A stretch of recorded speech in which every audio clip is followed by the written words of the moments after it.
Hi there.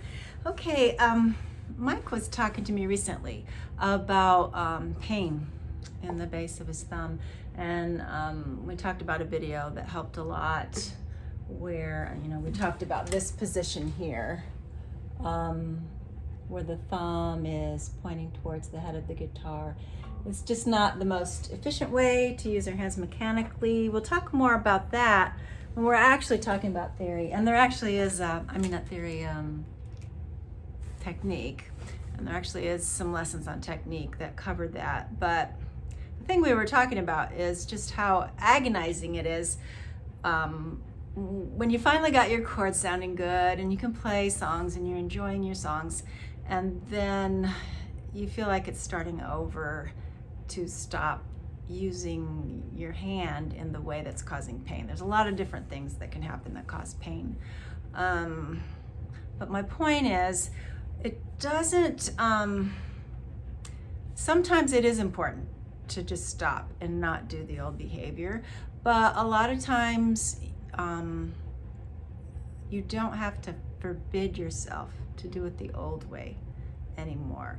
Usually you can continue to play the old way, but the way we introduce the new technique without frustration is we just practice our new technique while we're doing exercises and warm-ups. So the way it works is, I'm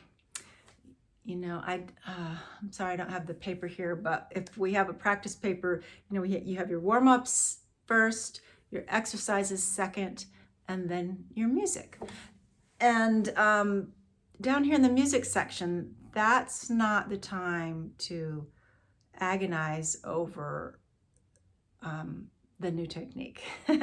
Now, there's one exception. If you have severe pain, there's a big difference between a dull aching pain or a discomfort and then a sharp, severe pain, like you just got stabbed with a knife, or like something's tearing, or something that just makes you flinch and go, ow! You don't want to keep doing that. But the problem is a lot of articles and a lot of lessons about pain will say if it hurts, don't do it. And that really kept me paralyzed for 20 years because it would ache a little bit and I would just stop playing and let it heal. And what happened was it really just stayed stiff. And I finally learned what I really needed to be doing was playing more regularly. Things would be looser. I would be less likely to injure myself. And I did need to still needed to discover some better technique. So there's a few different storylines here. But my main point is to help you get some ideas for changing technique that has caused injury without that severe frustration of feeling like, oh, I can't play my chords anymore, okay? So what I'm saying is and you have to listen to your own body, and I can't give medical advice. So definitely, if you're worried about, a serious injury, get professional help. I could just tell you from experience, it's helped me to change technique by not forbidding myself to use the old technique. So a warm-up is something easy. So when you start your practice, warm up with something really easy. It could be, a well-tempered exercise, like something I've shown you recently, something like this. Now, let me show you an example of bad technique. Like suppose someone were playing, that's a bad thing you don't want to do. You don't want to throw your wrist out like that. You want keeping your wrist healthy and straight and strong. I actually move my whole hand quite often. That's a technique that works for me. So my point is, in your warm-up, something physically easy to play. For you, it could be one single note, and you just play that note with good technique, and you choose something. Or it could be, if it's chords, and say we were talking about the thumb, like maybe it's your C chord. You were playing with your thumb this way, and it's working, and you don't want to change it, because when you try to play your C, that, with your thumb, can you see that, in a better position, maybe now it's hard. It will seem harder at first when you change your technique, because it's awkward. Whenever you do something new, It's going to feel awkward at first. But my point is just choose something really simple. Just if it's a C chord and you're trying to get your thumb in a more healthy position, then spend some time during your warm-up just working on that one thing. Just go nice and slow, play whatever chord it is, whatever motion it is you're making that you're aware that you need to change your technique, and just focus on something short and simple, and be aware and listen to your body. And then when it's less awkward and a little more comfortable, then you can move it from the warm-up part of your practice to the exercises. And you could do something a little more challenging and just pay attention to how you're moving your fingers and what seems healthy and strong. What's that guy's name? He wrote Effortless Mastery. Kenny Werner and Effortless Mastery said, if your body is relaxed, your body will tell you what the correct technique is. And this is something that isn't just like one correct thing. Everybody's body is different. So I think it's important to just listen, pay attention. But the point of this lesson is not technique. The point of this lesson is how to change technique.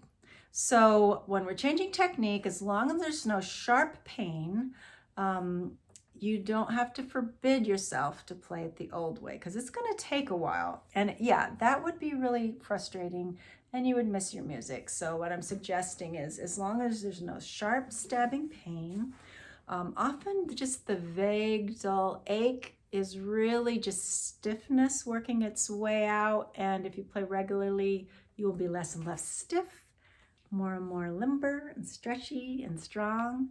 So whatever technique or bad habit it is you're changing, work on that with something super easy for 5 or 10 minutes in your warm-up, and really focus on the technique. And then if you don't have 5 or 10 minutes, do it for 2 or 3 minutes. Every little bit helps.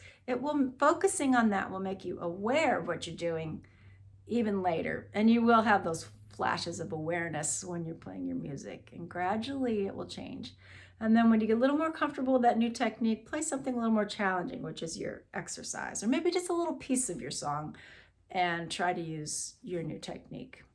And then after just, the beginning of your practice, focusing on your technique for 5 or 10 minutes or 15, however much you care to do, then go into playing your music and do musical things. And if you're comfortable using the new technique, great. But you can play the old way as long as you don't feel like you're causing injury right then. And it will gradually, that exercise at the beginning of your practice, especially if you do it every day. When you do something every day, it's processed in your brain in a powerful way.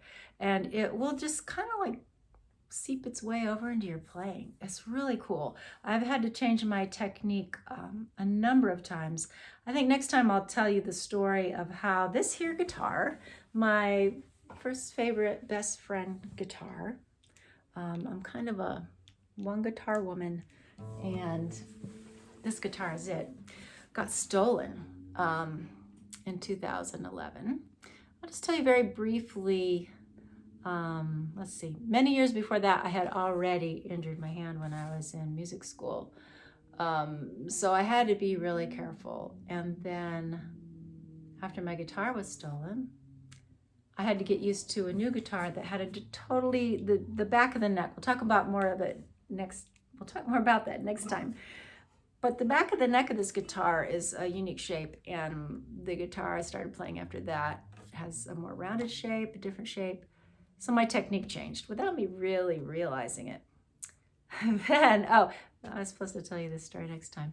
Then, 5 years after my guitar got stolen, I got it back. I'll tell you more about that next time. And I'll tell you more about, it was an agonizing process of having this guitar and actually not being able to play it without hurting myself, and how I used what I'm telling you about changing technique, I'll just talk more next time about how I got my guitar back and how I changed my technique without frustration. And actually, I used the well-tempered exercises or the guitar mastery exercises to discover what my own most healthy technique is and to get there without pain and aggravation. Oh, one more tip for today before we go. We'll talk more about it next time. A great way to change your technique when you're playing music is just when you're playing your old songs that you already know, don't worry about it. As long as you're not causing horrible pain. Learn something new. Learn a new song.